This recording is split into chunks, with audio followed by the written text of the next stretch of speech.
Hello दोस्तों, तो यार कैसे हो आप सब। और एक बार फिर अपना आ गया यार ओले बोर्ड के लाइव टेस्ट के सॉल्यूशंस लेकर, और इस बार रीजनिंग और मैथ्स के लेंगे।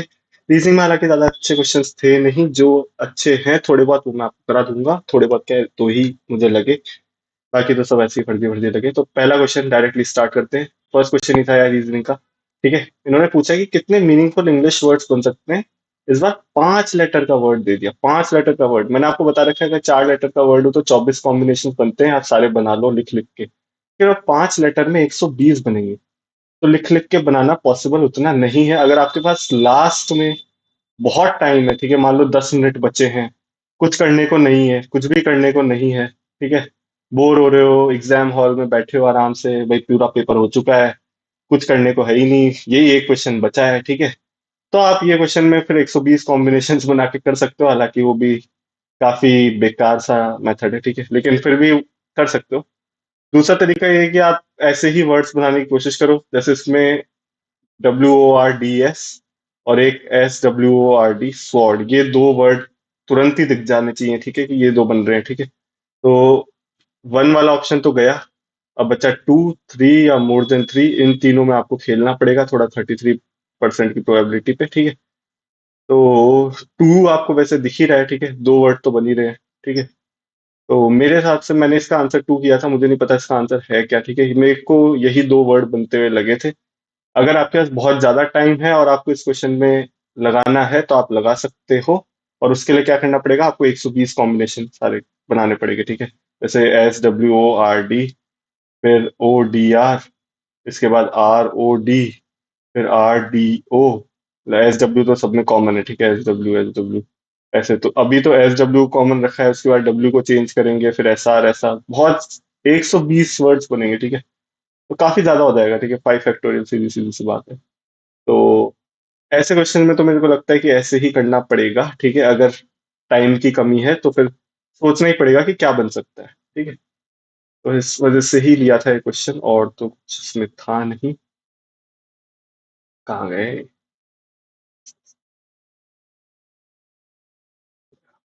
ठीक है, क्वेश्चन नंबर 21 पे चलते हैं। क्वेश्चन नंबर 21, इसमें क्योंकि ये बस इसलिए लिया है कि ऐसा भी कॉम्बिनेशन बनता है, जैसे ये तीन है, ठीक है। नंबर ऑफ लेटर्स कितने हैं इसमें, तीन, ठीक है। इसमें नंबर ऑफ लेटर्स कितने, चार, ठीक है। हो क्या रहा है, 3 इंटू अगर हम 2 कर रहे हैं तो 6 आ रहा है। ऐसे ही नंबर ऑफ लेटर्स इंटू 2 कर रहे हैं तो 8 आ रहा है, ठीक है। तो नंबर ऑफ लेटर्स इंटू 2 से क्या ऑप्शन कोई मैच हो रहा है, हो रहा है, तो मतलब लॉजिक यही होगा। लॉजिक क्या होगा, नंबर ऑफ लेटर्स इंटू 2। तो कभी कभी हम सोचने लग जाते हैं 6, 1, 14 ऐसे करके सोचेंगे कि फैन का, फैन होता है ना, फैन, तो 6, 1, 14 क्या बन रहा है। कहीं ऐसा तो नहीं कि सिर्फ एफ को ले लिया हो, पर ऐसे एमई में ऐसा कुछ नहीं है, ठीक है। तो कई बार ऐसे भी सोचने लग जाते हैं, ठीक है, थोड़ा टाइम लग सकता है इस क्वेश्चन में, कोई वो नहीं है, ठीक है, लेकिन प्रैक्टिस होगी तो देखते ही हो जाएगा। जैसे मेरे को देखते ही क्लिक कर गया था कि ये यही है, ठीक है। तो ऑप्शन मैच कर रहा है तो फिर यही होगा आंसर। तो कभी कभी उल्टे सीधे लॉजिक भी आते हैं, उल्टे सीधे तो नहीं कहूंगा लेकिन ठीक है। तो बस यही रीजनिंग के यही दो क्वेश्चन मुझे लगे, बाकी तो ऐसा कुछ मुझे लगा नहीं। अब सीधा मैथ्स पे चलते हैं। तो क्वेश्चन नंबर 51 लेते हैं, ठीक है। 25 man completely build a wall working for 40 days, ठीक है। हमेशा जब भी टाइम एंड वर्क का क्वेश्चन आए, एक चीज याद रखना, total work equal to efficiency into time, बस इसके बेसिस पे सारे क्वेश्चन सॉल्व होंगे, ठीक है। तो टोटल वर्क अभी कितना होगा, टोटल वर्क कितना है, 25 मैन है। 25 मैन, एक मैन की एफिशिएंसी एम मान लूं तो 25 मैन की 25 मान लेते हैं, मतलब एक 1 M 1 मान लेते हैं, ठीक है। 25 इंटू 40, ये टोटल वर्क है हमारा, ठीक। अब इसमें बोला गया कि आफ्टर वर्किंग फॉर 24 डेज, यानी कि 25 लोगों ने 24 दिन काम किया, ठीक है। तो इन्होंने कितना वर्क किया होगा, 25 इंटू 24 काम किया होगा, ठीक है। 35 more man join the workers, तो अभी 25 थे, 35 आ गए, तो टोटल कितने हो गए, 60 हो गए। 60 लोगों ने और ज्वाइन कर लिए, मतलब 60 लोग अब काम करने लग गए, ठीक है। 60 लोगों ने, हमें नहीं पता कितने दिन काम किया, ठीक है। मान लेते हैं n दिन काम किया, ठीक है। और हमसे पूछा भी ये कि remaining portion of the ball, remaining portion, यानी कि हम एक काम करते हैं, टोटल वर्क इनका कितना होगा, 25 इंटू 24, एफिशिएंसी इंटू टाइम, इन्होंने इतना काम किया, और फिर बाद में 60 लोगों ने मिलकर n दिन काम किया, ठीक है। और इसको किसके इक्वेट कर देते हैं, टोटल वर्क के, क्योंकि ये खत्म हो रहा है ना, मतलब ये सारे लोग वर्क को खत्म कर ही रहे हैं, ये 25 और ये 60 जितने भी दिन काम कर रहे हैं वर्क को खत्म कर रहे हैं, ठीक है। तो इसको टोटल वर्क के इक्वेट कर दें तो हमारा काम बन जाएगा। तो 60 एन क्या होगा, 25 को कॉमन ले लेंगे, 40 माइनस 24 कितना हो जाएगा 16, 5/25, 5/12, 4/3, 4/4, एन की वैल्यू क्या आ जाएगी 20/3, which is equal to 6 2/3 days, ठीक है। तो हमेशा ऐसे क्वेश्चंस में टोटल वर्क वाले कंसेप्ट पे खेलना होता है। कई बार बता चुका हूँ और गगन सर भी कई बार बता चुके हैं, ठीक है। गगन सर ने भी इसी टाइप से कराए हुए हैं सारे, और बहुत ही बेहतरीन तरीका लगा है मुझे ये आज तक का। टाइम एंड वर्क में कभी कोई क्वेश्चन रुका नहीं, ठीक है। तो ये आप कर सकते हो। नेक्स्ट है कि क्वेश्चन नंबर 52, सम बिकम्स 4525 इन 5 years। तो सम कितना हो गया, अमाउंट का फॉर्मूला क्या होता है 1+x/100, मतलब आर होता है, ठीक है, रेट बाय 100 की पावर 5, और फिर क्या हुआ 5430 बराबर 1+r/100 की पावर 6। बड़ी सिंपल सी इक्वेशन है, ठीक है। अब आपको दिख रहा होगा कि इन दोनों को अगर मैं डिवाइड कर दूं 5430 अपॉन 4525, तो ये सिंगल पावर की इक्वेशन बन जाएगी विच इज 1+r/100, क्योंकि इन दोनों को, क्योंकि कई बार लोग सोचते हैं कि यार ये पावर 5 है पावर 6 अब क्या करें, ठीक है। तो इन दोनों को डिवाइड कर दो तो सिंगल पावर में आ गए, ठीक है। यहाँ से 1 माइनस होगा तो यहाँ 5 या 0, 14×5 9, 905/4225 बचेगा r/100, 5/20, 5/905, 905 से 905, तो रेट की वैल्यू हमारी 20% आ गई। अब सिंपल इंटरेस्ट ऑन 6400 इंटू 20%, यानी कि 1/5 इंटू 75/10, तो कितना होगा 5/15, 64 इंटू 15 कितना होता है, तो 320 और 64, अरे 6 आएगा कहीं पे, ठीक है। 96 से इसका आंसर आना चाहिए, ठीक है। तो समझ में आ गया होगा कि यहाँ पे इसको डिवाइड करना है, फिर आंसर बहुत इजीली आ जाएगा, ठीक है। तो कई बार लोग यहीं पे अटक जाते हैं कि यार अब क्या करें, ठीक है। तो कुछ नहीं, सिंपल सा है, डिवाइड कर दो और हो जाएगा। वैसे इजी था लेकिन ठीक है, कभी कभी नहीं भी पता होता लोगों को तो ठीक है, बताने में क्या जाता है। ये वाला क्वेश्चन आपके सोचने पर है, ठीक है।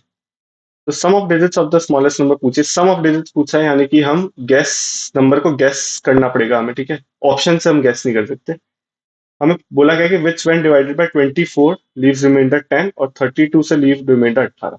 अच्छा, 24 से लीव रिमाइंडर, पहले हमेशा ऐसे क्वेश्चन पे एक पे फोकस करो, ठीक है, मिनिमम वाले पे। तो 24 पे फोकस करो, 24 को किस मतलब 24 से डिवाइड करना है हमें किसी नंबर को, ठीक है। 10 को डिवाइड करते हैं 24 से तो 10 रिमाइंडर आएगा, 32 से डिवाइड करेंगे तो क्या 18 रिमाइंडर आएगा, नहीं आएगा।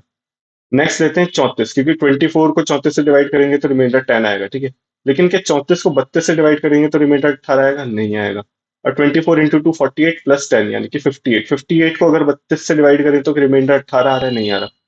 72 प्लस 2 82, 82 को अगर 32 से डिवाइड करें तो 32 2 64, 64 यानी कि रिमाइंडर 18 आएगा, ठीक है। अगर इसको 32 से डिवाइड करेंगे तो रिमाइंडर क्या आएगा 18। और 82 को अगर वैसे डिवाइड 24 से डिवाइड करें तो हमें पता ही है कि वो तो 10 रिमाइंडर आ रहा है, ठीक है। यानी कि सेटिस्फाई हो गया। तो स्मॉलेस्ट नंबर क्या होगा 82 होगा, तो इसकी सम ऑफ डिजिट्स क्या होगी 10, ठीक है। स्मॉलेस्ट ही पूछेगा क्योंकि लार्जेस्ट तो कुछ भी हो सकता है, ठीक है। लार्जेस्ट तो कुछ कह भी नहीं सकते कि क्या हो सकता है, ठीक है। कुछ बहुत ही बड़ा नंबर भी इन्फिनिटी तक में कुछ भी हो सकता है, ठीक है। तो हमेशा स्मॉलेस्ट ही पूछा जाएगा, तो स्मॉलेस्ट को हमेशा मिनिमम से ही स्टार्ट करना है, तो कहीं ना कहीं ऑप्शन, कहीं ना कहीं आंसर मैच कर जाएगा, ठीक है। कहीं ना कहीं मतलब आपका इंट्यूशन जो आपने लगाया वो मैच कर जाएगा। तो ऐसे क्वेश्चंस को इसी तरीके से करना होता है, आप ये समझ गए होंगे, ठीक है। इस वाले क्वेश्चन में यार एक सिंपल सी बात है, ठीक है। bm की वैल्यू 5.4 है, तो इस पॉइंट को मैं मान लेता हूँ कुछ br, ठीक है। तो br कितना होगा, ये भी 5.4 होगा। AR को अगर x मान लूं तो ये वाला पॉइंट अगर मैं P मान लूं तो AP भी x होगा, ठीक है। MC अगर 4 है तो PC भी 4 होगा, ठीक है। यानी कि 5.4 प्लस एक्स का स्क्वायर प्लस एक्स प्लस 4 का स्क्वायर, ये कितना आएगा 9.4 का स्क्वायर। अब समझना है ऐसे में कैलकुलेशन कैसे करते हैं, ठीक है। एक्स स्क्वायर 2 बार है 2x स्क्वायर, ठीक है। ये 8x यहाँ से बनेगा, यहाँ से 10.8x बनेगा, ठीक है। 5.4 इंटू 2 कितना आता है 10.8, तो 18.8x टोटल बना, ठीक है। प्लस का इसको 16 कर लेते हैं, ठीक है। इसको हम ऐसे ही रहने देते हैं 5.4 का स्क्वायर, ठीक है। 5.4 के स्क्वायर को हम उधर भेज देते हैं, यानी कि 9.4 स्क्वायर माइनस 5.4 स्क्वायर, क्योंकि यहाँ पे हम ए माइनस बी वाला लगा देंगे, ठीक है। तो ये कितना हो जाएगा, ए माइनस बी इंटू ए प्लस बी, यानी कि 4 इंटू कितना होगा 14.8, ठीक है। कैलकुलेशन इजी करने का तरीके आपको ये बता रहा हूँ, ठीक है। अब इसको 2 से अगर डिवाइड कर देंगे तो x square plus 9.4 x plus 8 क्या हो जाएगा, 2 इंटू 14.8 यानी कि 29.6 हो जाएगा, ठीक है।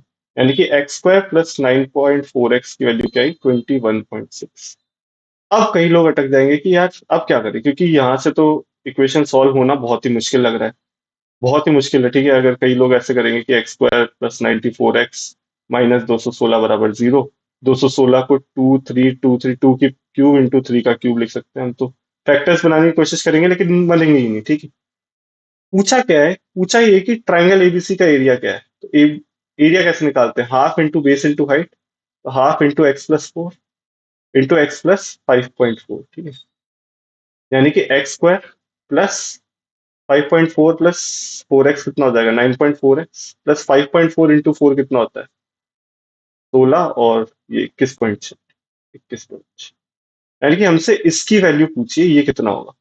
एक बात बताओ, एक्स स्क्वायर प्लस 9.4x की वैल्यू तो हम ऑलरेडी निकाल चुके, हमें x की वैल्यू तो चाहिए थी, लेकिन x की वैल्यू की जरूरत ही नहीं है, क्योंकि हमें एक्स स्क्वायर प्लस 9.4x की वैल्यू पता है 21.6, और ये 21.6, तो यानी कि कितना हुआ 43.2, और यहाँ का हाफ।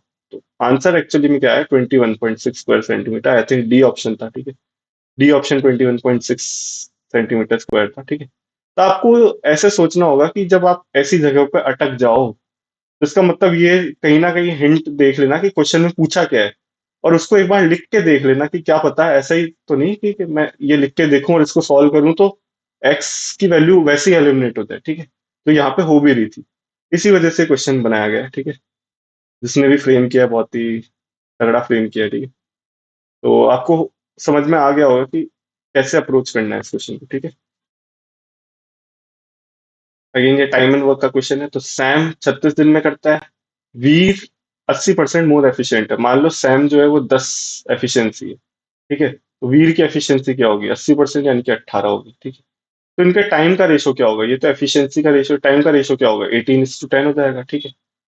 तो अगर सैम 36 दिन में काम करता है यानी कि डबल, तो वीर कितने दिन में करेगा, 20 दिन में। तो वीर का कितना हुआ, 20 दिन। इनका एलसीएम अगर हम ले लेंगे तो क्या आएगा, आई थिंक 180 आ जाएगा, ठीक है। तो 5 एफिशिएंसी इसकी, 9 एफिशिएंसी इसकी। दे स्टार्ट वर्किंग टुगेदर, ठीक है। इन्होंने स्टार्ट किया वर्क करना together, but we left the work after 9 days, यानी कि 9 दिन तक तो इन्होंने साथ ही काम किया, तो 14 इंटू 9 काम इन्होंने कर दिया, ठीक है। अब Sam alone can complete the remaining work in 14 into 9 काम, यानी कि कितना 126 काम इन्होंने कर दिया, 126 काम कर दिया। तो बचा कितना, 180 में से 126 अगर घटाएंगे 54 काम बचा, ठीक है। 54 काम जो है वो किया सैम अलोन ने, यानी कि 5 एफिशिएंसी के साथ किया। तो आंसर क्या आएगा, 10.8 डेज। तो बड़ा सिंपल सा हो जाता है, ठीक है। इसमें भी वही कंसेप्ट लगाया कि टोटल वर्क निकाला, ठीक है। 14 इंटू 9 करके हमने कि इन्होंने कितना काम किया, फिर बचा हुआ कितना है, ठीक है। बचा हुआ 54 है, तो 54/5 हो गया, ठीक है। तो वही फॉर्मूला वही है, total work equal to efficiency into time. इसी तरीके से सब क्वेश्चंस हो रहे हैं, ठीक है, टाइम एंड वर्क के। बस प्रैक्टिस करनी पड़ेगी आपको ये चीज देखने के लिए कि कैसे मामला चल रहा है, ठीक है। बाकी तो सब सिंपल है। अब ये वाला क्वेश्चन कई लोग डेविएशन वगैरह से करेंगे और अटक जाएंगे, ठीक है। अपन करते हैं नॉर्मल मेथड से, ठीक है। सर्टेन नंबर ऑफ एम्प्लॉयज है, मैंने कहा एन नंबर ऑफ एम्प्लॉयज है, बाय एन क्या है, एवरेज वेट मैंने मान लिया उनका वाई, ठीक है। ये है सिंपल सी बात है। अगर एक एम्प्लॉय वेइंग 56 केजीज एडेड, ठीक, x1 से xn प्लस 56 अगर ऐड कर दिया हमने, तो n+1 इंटू वाई हो जाएगा, ठीक। एवरेज कितना, y+1 हो गया, ठीक है। एवरेज y+1 हो गया। If one more employ is added, ठीक है, x1 से लेकर xn, 56 वाला तो था ही, एक और एम्प्लॉय हमने ऐड कर दिया 52.4 वाला, ठीक। तो अब n+2 एम्प्लॉयज हो जाएंगे यहाँ पे, और इसकी वैल्यू क्या हो जाएगी, इन्होंने क्या बोला, weight of the employ increases by 1.2, original average यानी कि y से 1.2, ठीक है। तो y+1.2 हो गया। अब कुछ नहीं करना है, x1 से लेकर xn की वैल्यू क्या है, ny, तो इसमें पुट कर देते हैं, पहली इक्वेशन ये थी हमारी, इसमें पुट कर देते हैं, ny क्या होगा, ny +56 बराबर इन दोनों को मल्टीप्लाई कर दो, n+1 into Y plus one, तो n+y+1। एन वाई से n तो गया, तो पहली इक्वेशन जो हमारी बनी वो बनी n+y बराबर 55। सॉरी, ये तीसरी बोल देते हैं इसको, ठीक, क्योंकि पहली और दूसरी तो यहाँ है, ये दूसरी थी, ठीक है। यहाँ पे भी सेम काम करते हैं, x1 से लेकर xn की वैल्यू क्या है, ny प्लस 56 + 52.4 कितना होगा, 108.4 बराबर, इसको भी मल्टीप्लाई कर देते हैं, ny plus 2y plus 1.2n plus 2.4, ठीक है। तो ny से ny कट जाएगा, यहाँ से भी एक इक्वेशन बन जाएगी, वो क्या बनेगी, 2y प्लस 1.2n बराबर 106। इसको सब्ट्रैक्ट, इसको डिवाइड कर देंगे 2 से, तो क्या आएगा, y प्लस 0.6n बराबर 53। और यहाँ पे y को एलिमिनेट कर देंगे, 55 माइनस n प्लस 0.6n बराबर 53, ठीक है। मतलब ये दोनों इक्वेशन को सॉल्व कर रहा हूँ मैं, ये चौथी थी और ये तीसरी थी, तीसरी और चौथी से हमारा ये आएगा, तो ये कितना आएगा, 0.4n बराबर 2। n कितना आ जाएगा, 20/4 यानी कि 5 आ जाएगा, n आ गया, तो y कितना आ जाएगा, 50। कुछ नहीं किया, जैसा जैसा क्वेश्चन में बोला था वैसा वैसा करते गए, ना तो कोई सोचना पड़ा दिमाग लगाने के लिए, डेविएशन वेविएशन कैसे लगाएंगे, कुछ नहीं सोचा, करते गए, इक्वेशन बनती गई, सॉल्व होता गया, आराम से हो गया क्वेश्चन, ठीक है। कई लोग सोचने में ही पूरी जिंदगी निकाल देंगे कि कैसे डेविएशन लगाए, ये करे वो करे, अपन ने ऐसे ही कर दिया इसको, ठीक है। नेक्स्ट क्वेश्चन है यार हमारा 64, ये भी काफी इजी क्वेश्चन है वैसे तो। 25,000 जो है वो रजिस्टर्ड वोटर्स हैं, ठीक है। इसमें से इलेक्शन में वोट कितनों ने किया, वोट किया 80%, यानी कि 4/5, यानी कि 20,000 ने, 20,000 वोट्स पड़े, इसमें से 3% इनवैलिड थे, ठीक है। तो इनवैलिड और वैलिड ऐसे कर लेते हैं। तो इनवैलिड कितने थे, 3%, यानी कि 20,000 का 3% कितना हुआ, 600। 600 इनवैलिड थे, तो वैलिड कितने हुए, 19,400। ये है हमारे वैलिड वोट्स 19,400, ठीक है। ये इनवैलिड हो गए, remaining votes were shared, remaining votes यानी कि 19,400 were shared equally by two loser candidates and the winner candidate get 75%। मतलब लूजर और विनर सारे जो भी है, तीन कैंडिडेट्स हैं, उनमें ये 19,400 वोट डिवाइड हुए, तो 75% तो मिले इसको, विनर को, विनर को कितने मिले, 75% ऑफ 19,400, ठीक है। और लूजर को कितने मिले, लूजर्स को दोनों को सेम मिले, तो उनको कितने मिले होंगे, 25% ऑफ 19,400 का हाफ। हाफ इसलिए क्योंकि दो लूजर हैं, ठीक है, दोनों को सेम मिला है, तो एक जने को कितना मिला, उसका आधा मिला है। तो ईच लूजर कैंडिडेट रिसीव का पूछा है, तो बस वही करना है। ये 4 हो गया, 19,400 को ये 2 से डिवाइड कर दें, 9 97 से, और इसको 4 से डिवाइड कर दें, 2 1 7 4 1 2 2 5 2 4 2 5 आए। तो सिंपल सा ही क्वेश्चन था, ठीक है, आपको बस कैलकुलेशन करनी थी और कुछ नहीं। बट ऐसे क्वेश्चंस को करने का हमेशा तरीका ये होना चाहिए कि आप इस तरीके से फ्लो चार्ट बना के करो, ठीक है। फ्लो चार्ट बना के करोगे, कहीं पे बीच में आपने कोई गलती की, ठीक है, तो आप वापस आने के लिए बहुत इजी हो। फ्लो चार्ट बना के नहीं करोगे और कहीं गलती की, पूरा वापस से करना पड़ेगा, ये एक दिक्कत है, ठीक है। तो समझाने का मतलब ये था कि फ्लो चार्ट बना के करो, ऐसे क्वेश्चन को लिख लिख के करो कि वैलिड वोट्स कितने हैं, इनवैलिड क्या है, इनवैलिड को आई से मार्क करो, वैलिड को वी से मार्क करो, ठीक है, ताकि कहीं भी गलती हो तो आप, ऐसा नहीं कि शुरुआत से ही चालू करना पड़ रहा है, ठीक है। आप देख लोगे कि कहाँ पे आपने गलती की, तुरंत देख लोगे, ठीक। बस यही मकसद था इस क्वेश्चन को लेने का, बाकी तो इसमें कुछ था नहीं ऐसा। और और एक ये वाला क्वेश्चन, इन केस कई लोगों को क्लिक ना करे इस वजह से, तो क्यूएस की वैल्यू जो है, क्यूएस की वैल्यू वो हमें दे रखी है 28। एस टी की वैल्यू जो है वो 3 PQ/4, मैंने PQ को मान लिया x, ठीक है। तो एस टी क्या होगा, 3 PQ/4, यानी कि एस टी की वैल्यू क्या होगी, 3x/4। PQ को माना है मैंने x, ठीक। PQ जो है वो RQ के बराबर है भाई, ये टेंजेंट है PQ, ये RQ भी टेंजेंट है, तो PQ RQ बराबर है, यानी कि RQ कितना है, x। और TS यानी कि मतलब ST बराबर SR है, इज इक्वल टू 3x। यानी कि SR प्लस RQ, हमें पता है SR प्लस RQ क्या है, SQ के बराबर है, वो तो दिख ही रहा है। तो SR हमारा कितना है, SR है हमारा 3x/4, और RQ कितना है हमारा, x बराबर SQ, यानी कि QSN, सेम बात थी। 7x/4 कितना हुआ, 28, तो x कितना हुआ, 16। x अगर हमारा 16 आ गया, तो हमसे पूछा है कि RS प्लस ST की लेंथ बता दो। ठीक है, sum of length of R S. तो आर एस हमारा क्या है, 3x/4, यानी कि एक्स की वैल्यू आ गई तो 3 × 16/4, यानी कि 12। और आर एस और एस टी तो बराबर ही है, ठीक है। आर एस और एस टी ये दोनों तो बराबर है, तो 12 × 12, एक ऑप्शन 24 भी होगा, ठीक है, डी वाला ऑप्शन होगा। तो इसका आंसर 24 आ जाएगा, ठीक है। 12 + 12 हो जाएगा, 12 + 12। सिंपल सा क्वेश्चन था, कुछ ज्यादा इसमें भी नहीं था। तो मुझे समझ नहीं आया यार, इस बार काफी लोगों के मैथ्स में कम क्यों आया। मुझे तो ऐसा कोई क्वेश्चन इसमें लगा नहीं, जो कि एक क्वेश्चन जरूर था जो कि गलत था, आई थिंक। वो क्यू के मतलब एवरेज स्पीड वाला क्वेश्चन था, ठीक है। उसमें कोई ऑप्शन मैच नहीं कर रहा था, क्वेश्चन गलत नहीं था, ऑप्शन कोई मैच नहीं कर रहा था, ठीक है। मेरे हिसाब से बस वो क्वेश्चन एक था जो कि गलत था, बाकी सब बहुत ही सिंपल से क्वेश्चन थे, कुछ ज्यादा कुछ था नहीं, ठीक है। ऐसा कुछ कंफ्यूजिंग भी नहीं था, मतलब मुझे समझ नहीं आया कि लोगों के इस बार कम क्यों आए हैं, ठीक है। थोड़ा लेंदी जरूर कह सकते हैं, इतना भी लेंदी नहीं था, मतलब थोड़ा सा ही था। कैलकुलेशन अगर आपकी फास्ट है तो आप वो भी कर लोगे, ठीक है। तो I don't know why, but people scored less this time, but it's okay, it happens. But थोड़ा सा यार बेसिक पे वर्क करो तो नहीं होगा ऐसा, ठीक है। तो आई होप आपको ये सॉल्यूशंस जल्दी जल्दी समझ में आए होंगे। Bye bye, take care guys.